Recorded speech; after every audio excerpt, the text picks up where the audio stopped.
Hey, Flo here. Went a little bit crazy and brought a laptop with me today.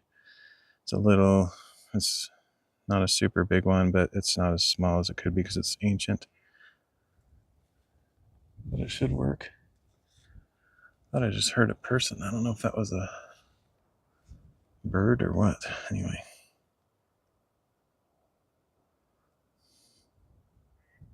Oh, I think it's a duck or goose or something.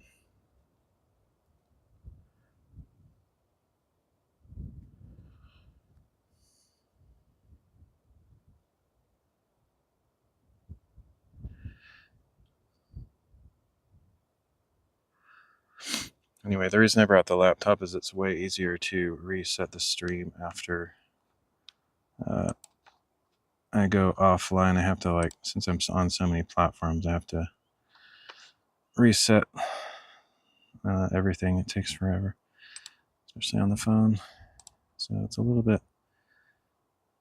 a lot easier on a laptop. I can just hotspot it to my phone and do the stuff. So that's nice. This is kind of an experiment. I wasn't sure how it would go, if it would be worth all the trouble to bring this or not. But I think I can do this on my phone, but it's not as easy. Okay. I think I'm done with this.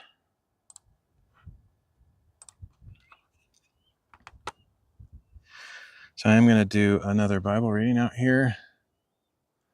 There's not much water out here. This is a lake that kind of dries up in the summer, just from there's a lot of seasonal lakes out here, just where the early spring runoff, there's a ton of water, and then fill all this up, and then later in the summer it gets pretty dry. Let's see, I can't tell if this is off. I think it is.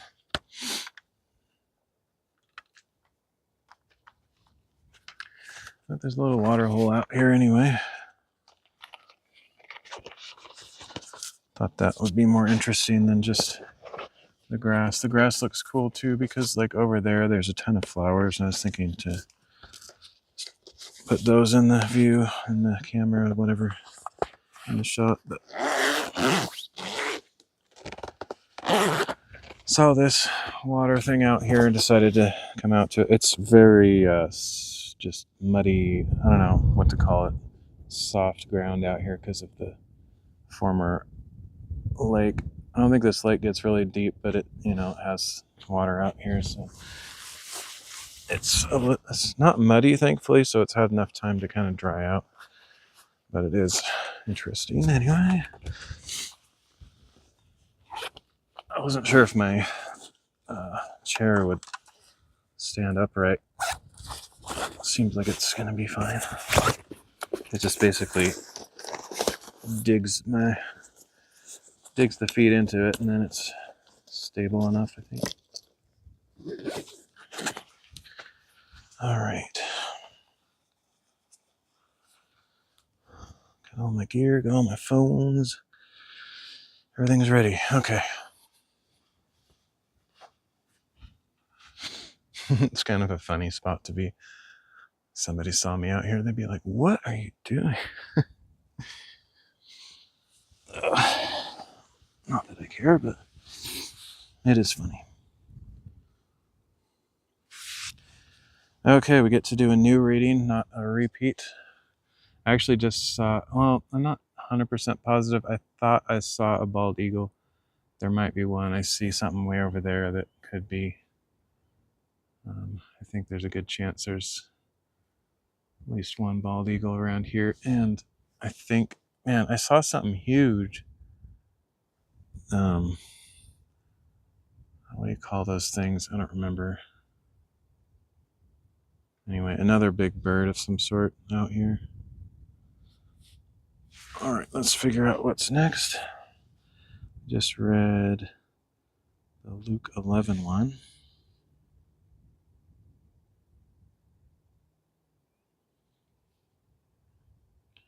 Oh, wow. This next one might be, it's either short or the chapters are really long. It's only 3 chapters.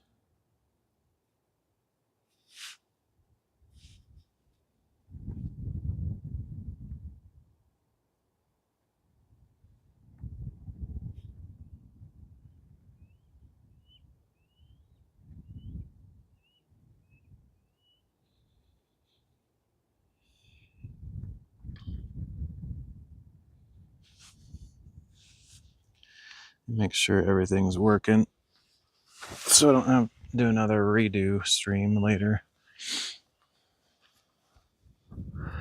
I should feel confident that stuff will work at this point, but I'm not really. Still don't know for sure.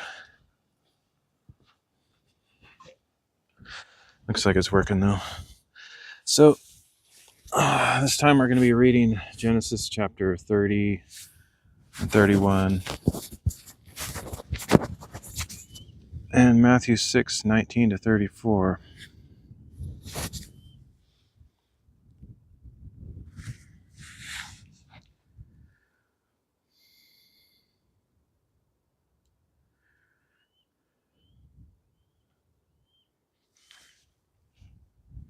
Hopefully I got chat going. I don't expect a lot of people to show up or anything, but I always get super annoyed later if I find out something wasn't working and someone was actually here. But should be okay.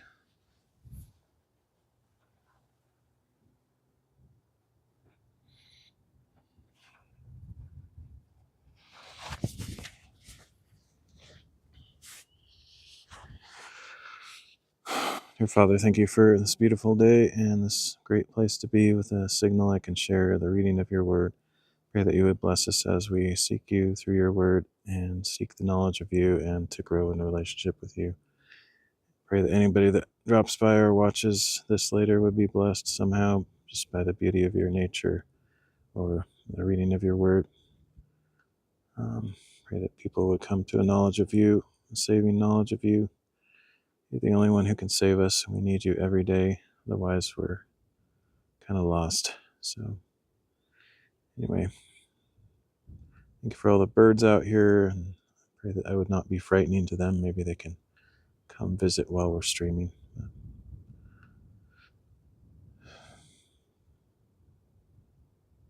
Thank you for all this. In Jesus' name,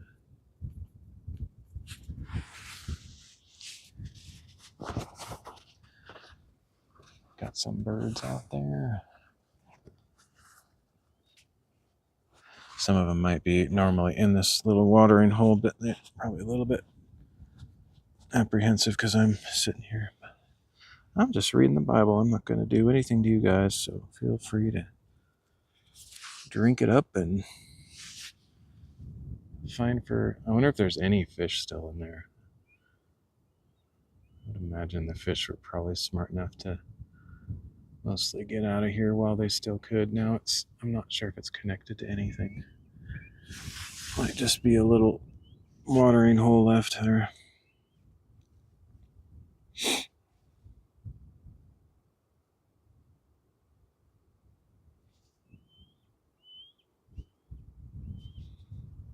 Okay, these two Genesis chapters are a little bit long. I guess that's why they split it up that way.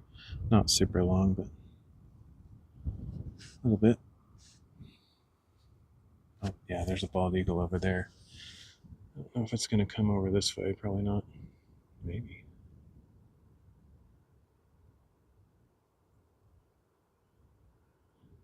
Actually, I think that's an osprey. Yeah, it's an osprey. From back there, it looked like a bald eagle because I could see its white head. But now I see that pretty much the whole thing is white. That's the bird I was trying to think of earlier. So I might not have seen a bald eagle like earlier. It might have been an osprey or whatever that is. Anyway.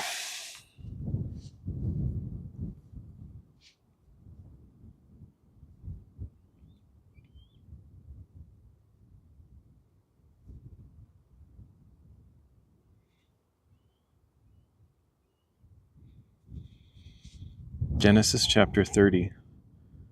When Rachel saw that she was not bearing any children for Jacob, she envied her sister.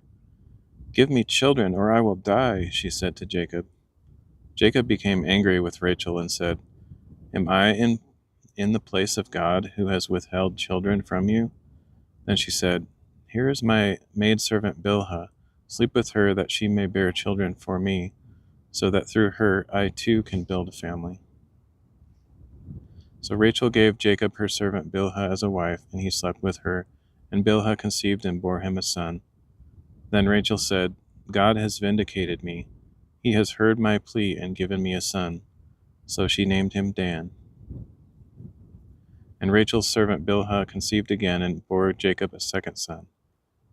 Then Rachel said, In my great struggles I have wrestled with my sister and won. So she named him Naphtali. When Leah saw that she had stopped having children, she gave her servant Zilpah to Jacob as a wife. And Leah's servant Zilpah bore Jacob a son. Then Leah said, How fortunate! So she named him Gad. When Leah's servant Zilpah bore Jacob a second son, Leah said, How happy I am, for the women call me happy. So she named him Asher. Now during the wheat harvest, Reuben went out and found some mandrakes in the field. When he brought them to his mother, Rachel begged Leah, Please give me some of your son's mandrakes. But Leah replied, Is it not enough that you have taken away my husband? Now you want to take my son's mandrakes as well? Very well, said Rachel, he may sleep with you tonight in exchange for your son's mandrakes. When Jacob came in from the field that evening, Leah went out to meet him and said, You must come with me, for I have hired you with my son's mandrakes. So he slept with her that night. And God listened to Leah, and she conceived and bore a fifth son to Jacob. Then Leah said, God has rewarded me for giving my maidservant to my husband. So she named him Issachar. Again Leah conceived and bore a sixth son to Jacob. God has given me a good gift, she said. This time my husband will honor me, because I have borne him 6 sons. And she named him Zebulun. After that Leah gave birth to a daughter and named her Dinah. Then God remembered Rachel. He listened to her and opened her womb, and she conceived and gave birth to a son. God has taken away my shame, she said. She named him Joseph and said, May the Lord add to me another son. Now after Rachel had given birth to Joseph, Jacob said to Laban, Send me on my way so I can return to my homeland. Give me my wives and children for whom I have served you, that I may go on my way. You know how hard I have worked for you. But Laban replied, If I have found favor in your eyes, please stay. I have learned by divination that the Lord has blessed me because of you.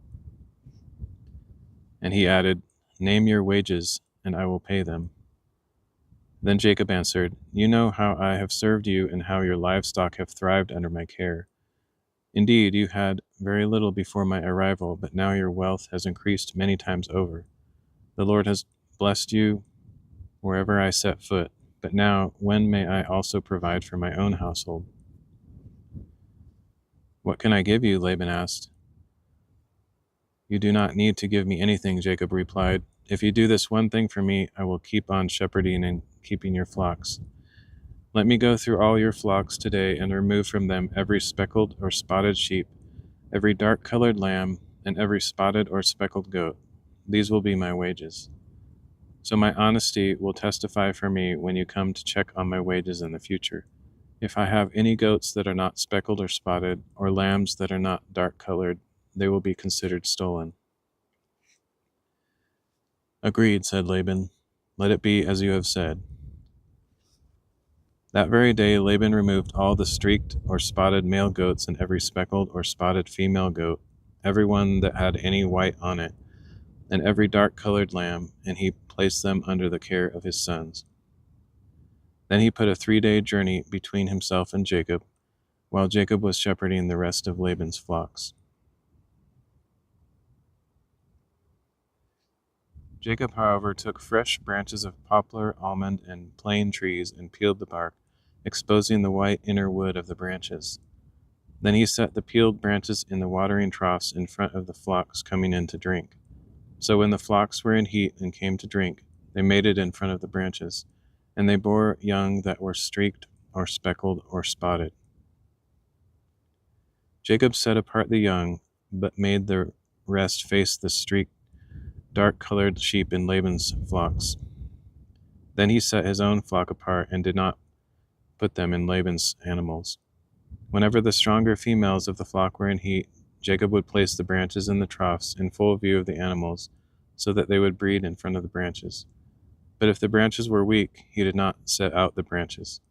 So the weaker animals went to Laban and the stronger ones to Jacob. Thus Jacob became exceedingly prosperous. He owned large flocks, maidservants and menservants, and camels and donkeys.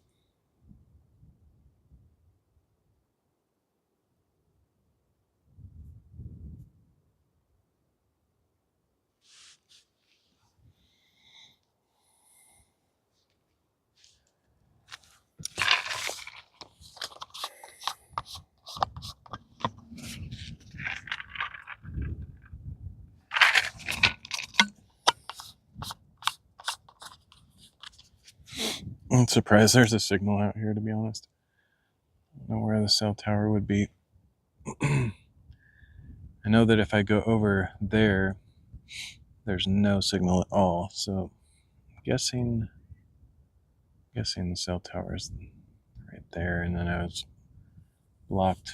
That mountain blocks it, depending on where I'm at. That's my guess, but I don't know. Even near the shore, there was not really a signal. I had to come out quite a ways.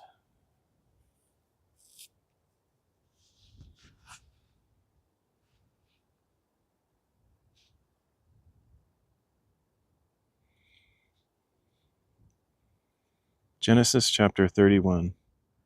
Now Jacob heard that Laban's sons were saying, Jacob has taken away all that belonged to our father and built all this wealth at our father's expense.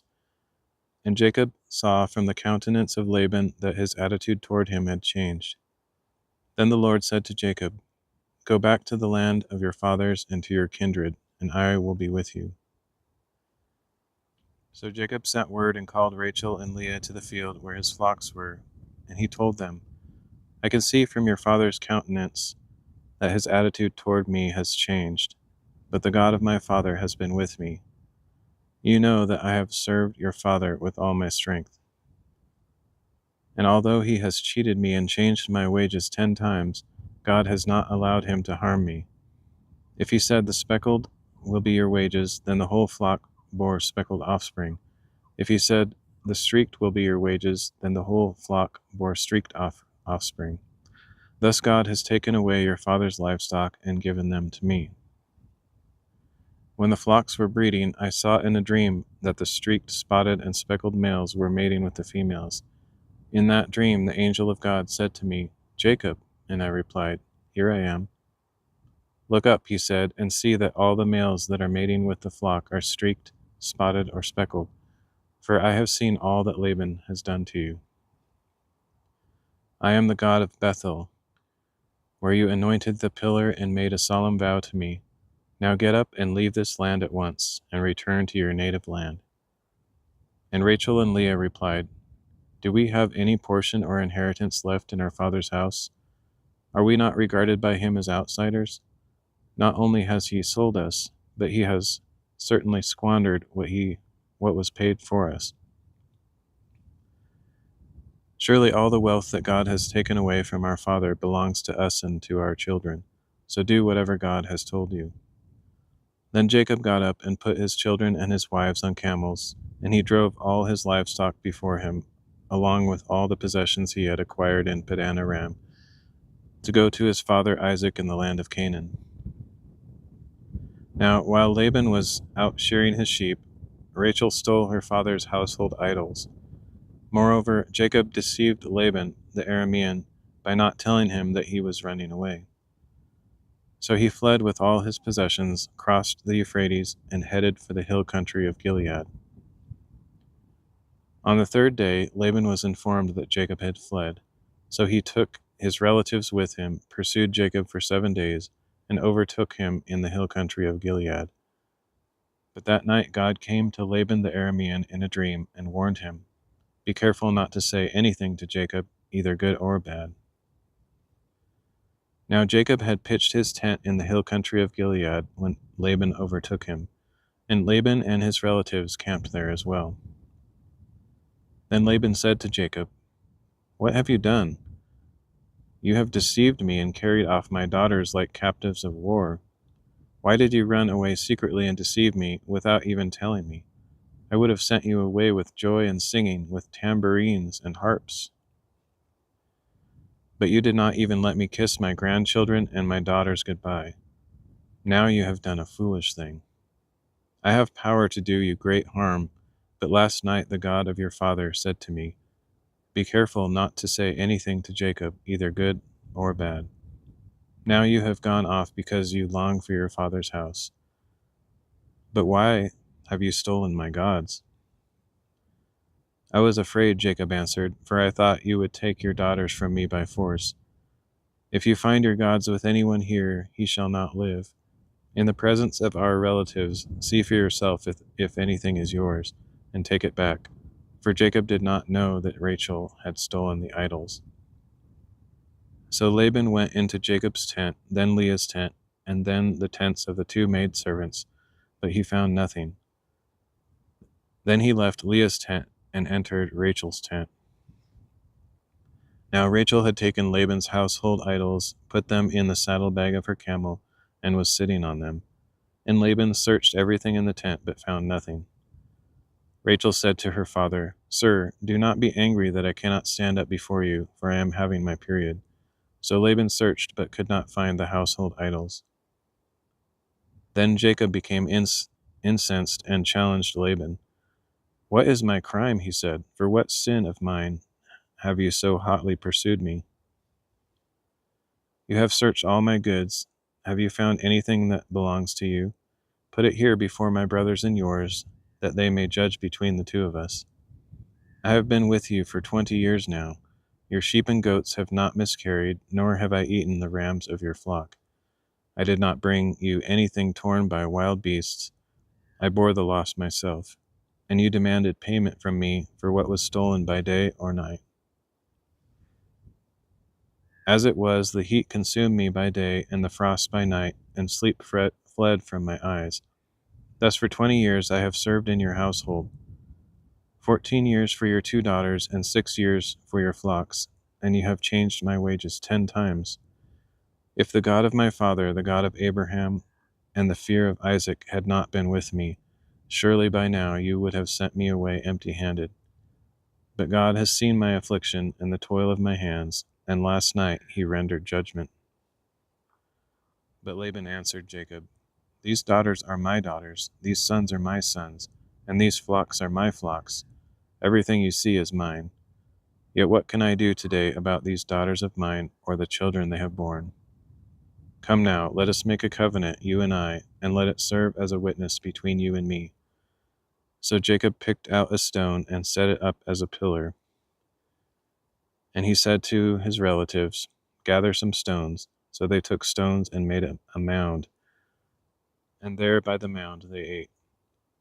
Laban called it Jagar Sahadutha, and Jacob called it Galeed.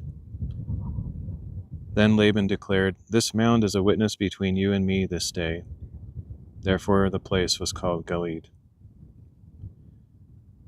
It was also called Mizpah, because Laban said, May the Lord keep watch between you and me when we are absent from each other. If you mistreat my daughters or take other wives, although no one is with us, remember that God is a witness between you and me. Laban also said to Jacob, Here is the mound, and here is the pillar I have set up between you and me. This mound is a witness, and this pillar is a witness, that I will not go past this mound to harm you, and you will not go past this mound and pillar to harm me. May the God of Abraham and the God of Nahor, the God of their father, judge between us. So Jacob swore by the fear of his father Isaac. Then Jacob offered a sacrifice on the mountain and invited his relatives to eat a meal. And after they had eaten, they spent the night on the mountain. Early the next morning, Laban got up and kissed his grandchildren and daughters and blessed them. Then he left to return home.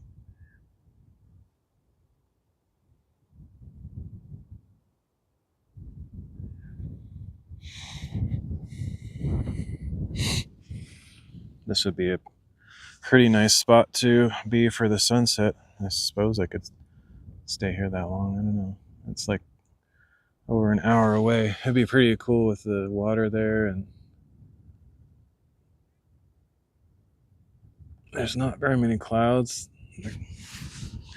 There's enough to make some colors. I don't know. I was thinking of one more place I might go before it gets too late, so I might try to go there instead of staying here. It would be fun, but I don't know. We'll see. I'll decide after I'm done with this reading. Almost done.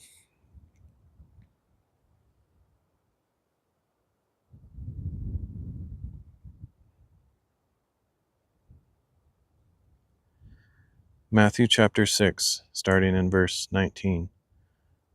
Do not store up for yourselves treasures on earth, where moth and rust destroy, and where thieves break in and steal. But store up for yourselves treasures in heaven, where moth and rust do not destroy, and where thieves do not break in and steal. For where your treasure is, there your heart will be also. The eye is the lamp of the body. If your eyes are good, your whole body will be full of light. But if your eyes are bad, your whole body will be full of darkness. If then the light within you is darkness, how great is that darkness? No one can serve two masters. Either he will hate the one and love the other, or he will be devoted to the one and despise the other. You cannot serve both God and money. Therefore I tell you, do not worry about your life, what you will eat or drink, or about your body, what you will wear. Is not life more than food, and the body more than clothes? Look at the birds of the air. They do not sow or reap or gather into barns, and yet your heavenly Father feeds them. Are you not much more valuable than they? Who of you, by worrying, can add a single hour to his life? And why do you worry about clothes? Consider how the lilies of the field grow. They do not labor or spin. Yet I tell you that not even Solomon in all his glory was adorned like one of these. If that is how God clothes the grass of the field, which is here today and tomorrow is thrown into the furnace, will he not much more clothe you, O you of little faith? Therefore do not worry, saying, what shall we eat, or what shall we drink, or what shall we wear? For the Gentiles strive after all these things, and your heavenly Father knows that you need them. But seek first the kingdom of God and his righteousness, and all these things will be added unto you. Therefore do not worry about tomorrow, for tomorrow will worry about itself. Today has enough trouble of its own.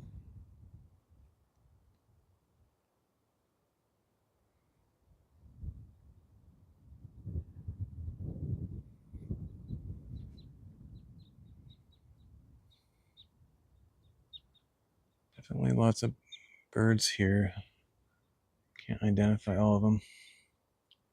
Still have some waterfowl, geese and maybe some ducks out there. I don't know, because of the water that's still around. And you got the birds of prey and then some smaller birds. Seeing quite a few of those, what are most likely, I just forgot the name again. Yeah, not a bird person, but I know a few birds, a few different ones.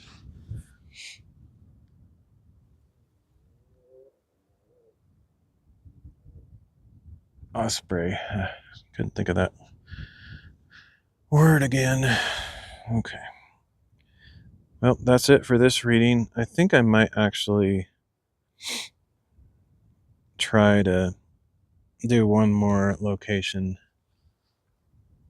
I could just do another live stream here somewhere, like in a different spot, but we'll see. I might run out of time before I get to the next spot, so this could be the last one of the day if I can't make it to the next spot before it gets dark. But we'll try.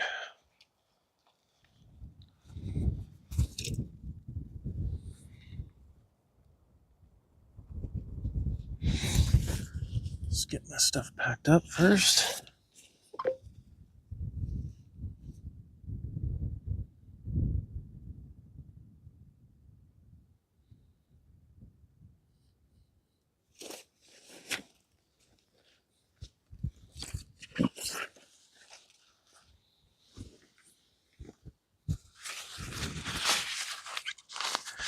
Yeah, Kick is just like 100% spammers these days. I think because I wasn't streaming there for quite a while, because I don't know, the IRL Pro has some incompatibility with Kick, something about the stream signal or whatever is not, Kick doesn't like it, and so I was having troubles for a while. Probably because of that. Anyone that might have watched me there is mostly gone. I have a few people that still come by, but and then Kick used to be the place where a lot of the people from DLive ended up, but I'm not sure that's still the case. I don't really know a whole lot of people left from the good old DLive days. I think some of them are still on DLive, but I don't know. And of course, there's like Gives a Minute, who's pretty much everywhere, like me.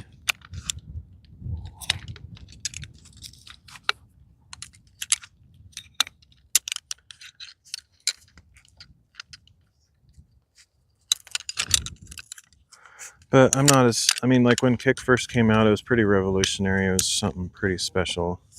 And that's usually the case for every platform that starts. People kind of migrate. It's kind of sad. People just got to try the latest thing because nothing they're currently doing is working for them. And so they always try the latest platforms and then find out, oh, it's the same as everything else. The reality is, if you're not succeeding in one platform, you're not going to succeed elsewhere. Generally, it's not going to make any difference if you change platforms. That's just the reality of it. That's why I just stream everywhere. I don't really care anymore about which platform I'm on.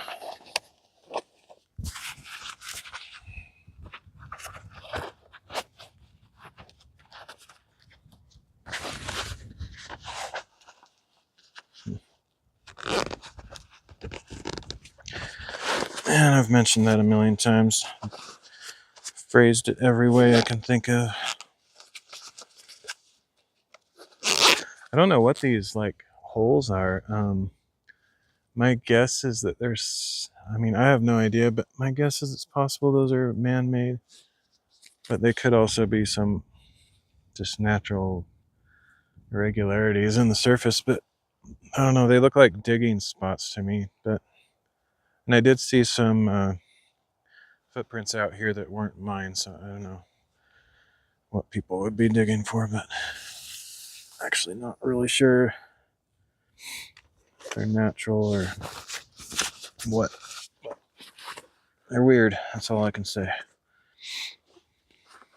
I'm always worried when I'm out in a place like this that I might come across quicksand or something. I don't really know where quicksand can be found, but just from the movies, Indiana Jones or something. Just the image of somebody sinking in quicksand is always kind of alarming, but I don't know where to find that stuff. I'm not going to be looking for it, but thus far I've gone out into lakes like this that are kind of dried up and not had any problems like that. So famous last words. Maybe I'll find some someday. Hopefully not. All right, I think I'm gonna head out, end the stream. Got to take my tripod off, so I could walk around out here a little bit with my gimbal and stuff, but the signal's a little spotty. I was doing some speed tests, several different spots, and it was kind of going up and down. So I think I'll just end it here and see if I can get to one more place before it gets dark. If not, then this might be the last stream of the day, but I'm glad I got at least 2 new readings in, so I don't fall behind too much. But I will see y'all later. If I don't come back online, then this will be it. But thanks again.